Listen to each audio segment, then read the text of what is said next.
दिया है वो आपका पेश करने वाले हैं। सो मेरी आपसे ये रिक्वेस्ट है, ये ड्रामा देखकर देगा क्योंकि बल्कि ये बहुत मेहनत की जाए। तकरीबन 2 महीने पहले इन्होंने ये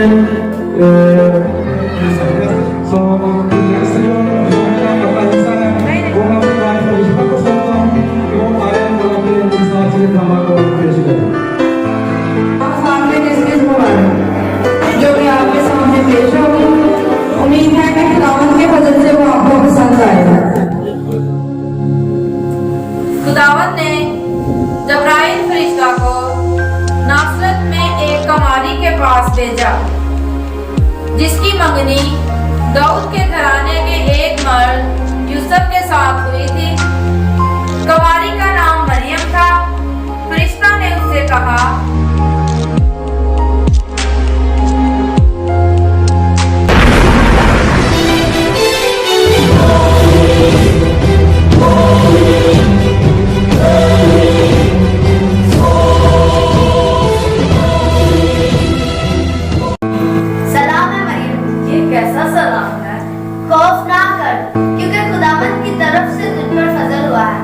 और देख तू हामला होगी और तेरे बेटा होगा और तुम उसका नाम यीशु रखना। ये क्यों पर होगा जबकि मैं तो किसी बात को जानती तक नहीं।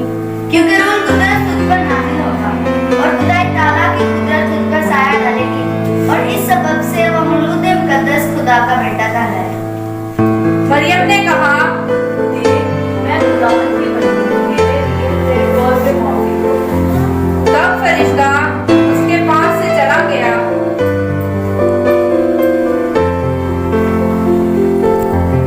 दिनों मरियम उठी और जल्दी से पहाड़ी मुल्क में यहूदा के शहर को गई।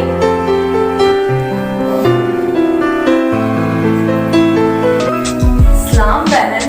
मरियम मेरी बहन।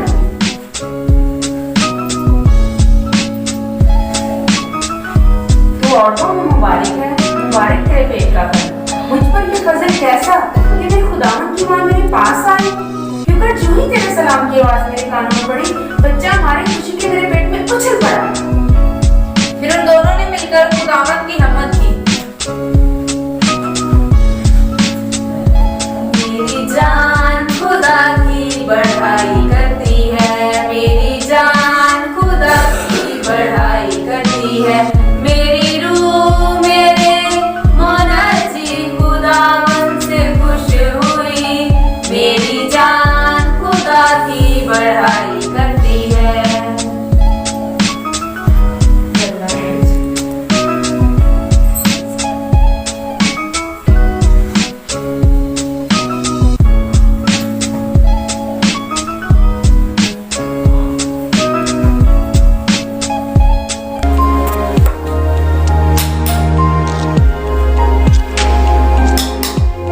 बस उसके शौहर यूसुफ ने जो रास्तबाज था और उसे बदनाम करना नहीं चाहता था, उसे चुपके से छोड़ देने का इरादा किया। और वह इन बातों को सोच ही रहा था कि खुदावंद के फरिश्ता ने उसे ख्वाब में दिखाई देकर कहा,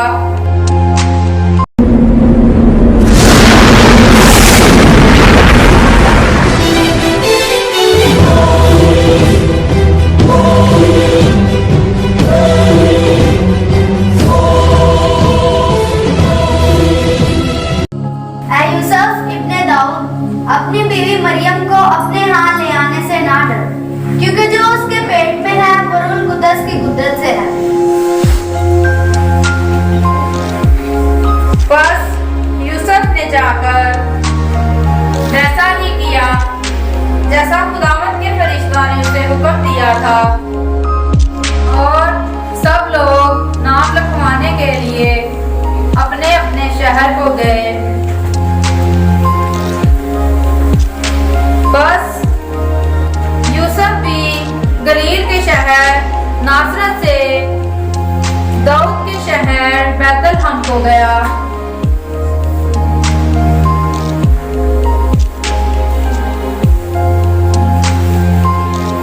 जो यहूदिया में है, इसलिए कि वो दाऊद के घराने और औलाद से था, ताकि अपनी मंगेतर मरियम के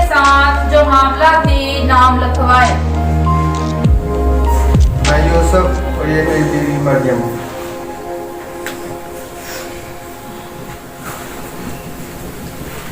और जब वो वहां थे तो ऐसा हुआ कि उसके बजाय हमल का वक्त आ पहुंचा। है औरत, मेरी बीवी के अमल का वक्त आ गया। क्या मैं आपके स्वामी को जगह मिल सकती है? मैं पूछ के बताती हूँ। ये कहना है कि आपके इसराइल में कुछ जगह है? कोई जगह नहीं। और इसकी बीवी? मैंने कहा ना कोई जगह नहीं। जी नहीं, हमारे इसराइल में इतनी जगह नहीं। हाँ, पर हमारे अस्तबल में कुछ जगह है जहाँ पर हम गाय और बैल बांधते हैं।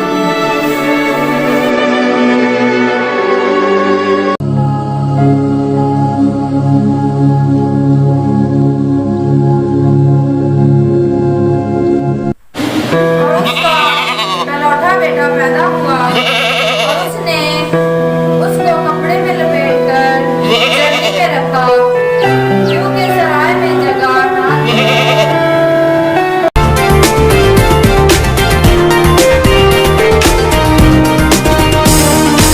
इब्ने खुदा पैदा हुआ, उतराए न जा, रंजो आलम के दिन कट गए, रंजो आलम के दिन कट गए। आई खुशियों की रात, आई खुशियों की रात। इब्ने खुदा पैदा हुआ, उतराए न जा।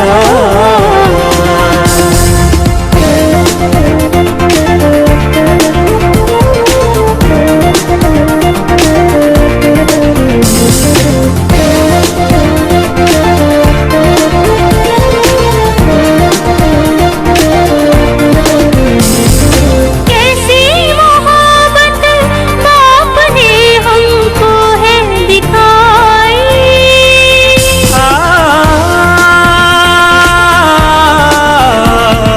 कैसी मोहब्बत बाप ने हमको है दिखाई।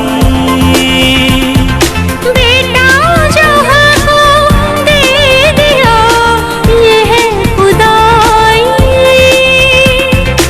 इब्ने खुदा इंसान बना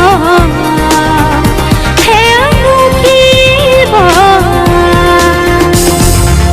रंजो आलम के दिल कट गए, रंजो आलम के दिन कट गए। आई खुशियों की रात, आई खुशियों की रात।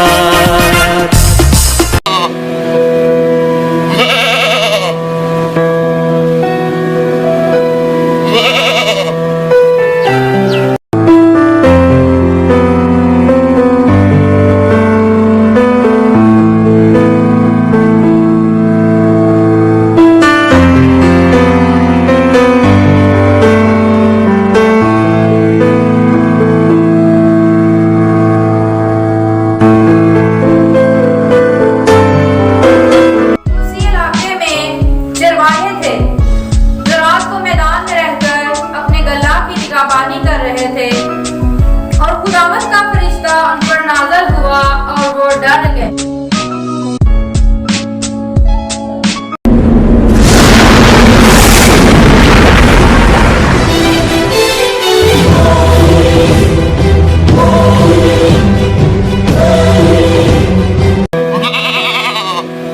डरो मत, क्योंकि देखो मैं तुम्हें बड़ी खुशी की बशारत देता हूँ जो सारी उम्मत के वास्ते है कि आज दाऊद के शहर में तुम्हारे लिए एक मुअज्जिज़ पैदा हुआ है, यानी मसीह खुदावंद। और इसका तुम्हारे लिए ये निशान है कि तुम एक बच्चे को कपड़े में लिपटा और चरनी में पड़ा हुआ पाओ।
बादशाह,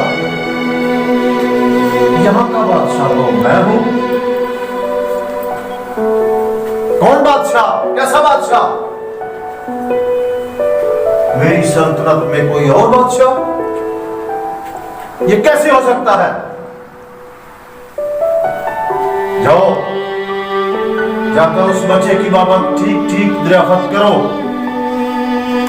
जब वो मिले तो मुझे खबर दो, ताकि मैं भी उसे जाकर सिजदा करूं।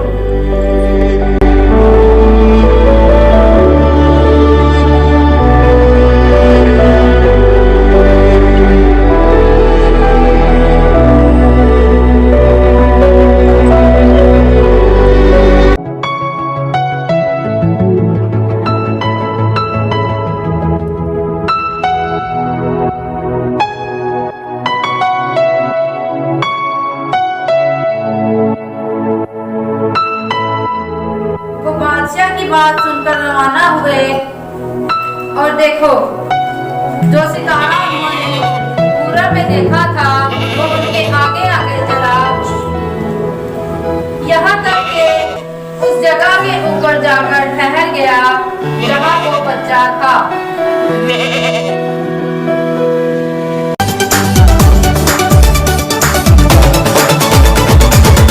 आसमां पे एक सितारा आ गया, आसमां पे एक सितारा आ गया, चारों जानिब नूर उसका छा गया।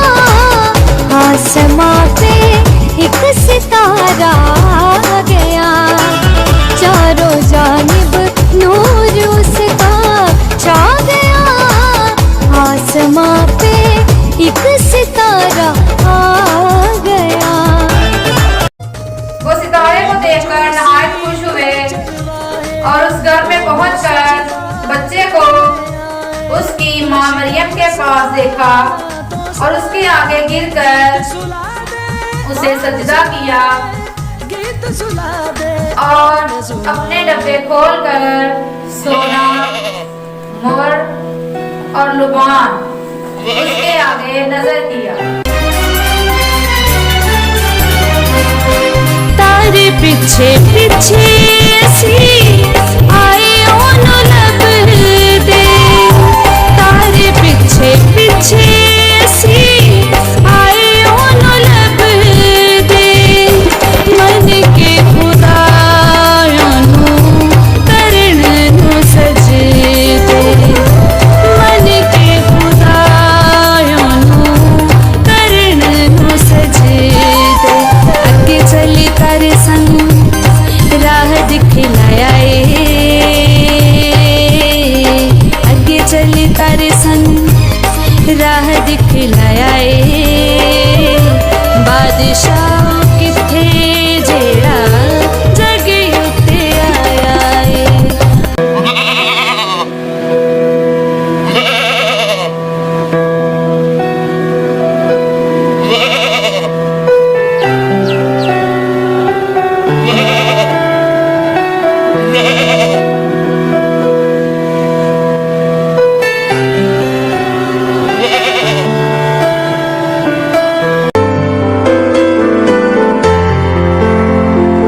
और देखो, यरूशलेम में शमाम नाम एक आदमी था और वो आदमी रास्तबाज और खुदातर्स और इस्राएल की तसल्ली का मुंतज़िर था और रूहुल कुद्स उस पर था और उसको रूहुल कुद्स से आगाही हुई कि जब तक तू खुदावंद के मसीह को ना देख ले, मौत को ना देखेगा। और उसने उसे अपनी गोद में लिया और खुदावंद की हमद करके कहा, ऐ मालिक, अब अपने खादम को अपने कौल के माफिक सलामती से रुखसत करता है, क्योंकि मेरी आंखों ने दिन निजात देख ली है।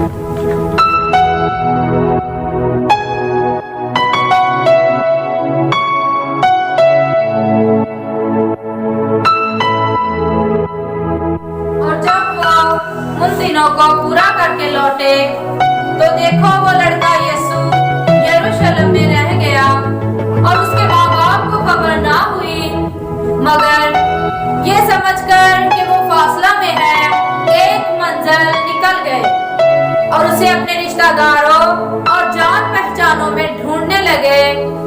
जब ना मिला तो उसे ढूंढते हुए यरूशलेम गए और 3 रोज के बाद ऐसा हुआ कि उन्होंने उसे हैकल में उस्तादों के बीच बैठे उनकी सुनते और उनसे सवाल करते हुए पाया। मैं और मेरा बाप इब्तिदाई से ही तुम्हारे साथ हैं। बाप मुझ में है और मैं बाप में हूँ। तो बच्चा क्या करता है? ये कैसे कैसे सवाल करता है?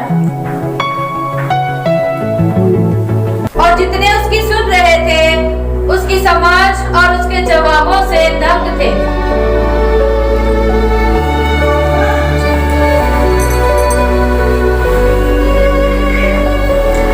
बेटा, तूने क्यों हमसे ऐसा किया? देख, तेरा बाप और मैं घूमते हुए तुम मुझे क्यों ढूंढते थे?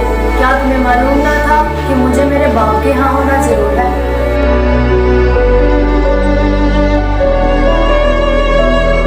मगर जो बात उसने उनसे कही उसे वो ना समझे और वो उनके साथ रवाना होकर नासरत में आया और उनके ताबिया रहा। और उसकी माँ ने ये सब बातें अपने दिल में रखी।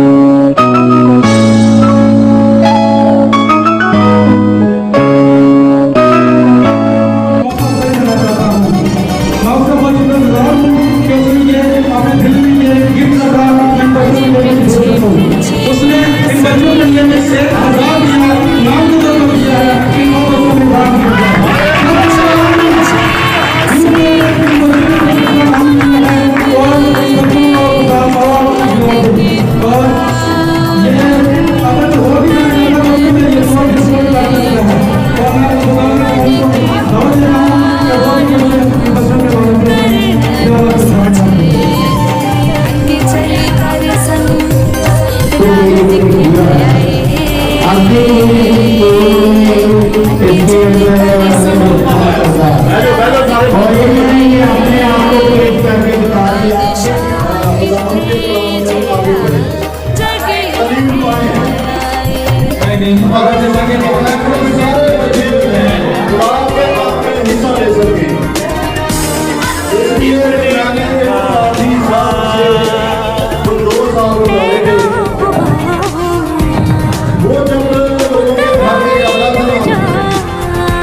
बाप ने हमको है दिखाई।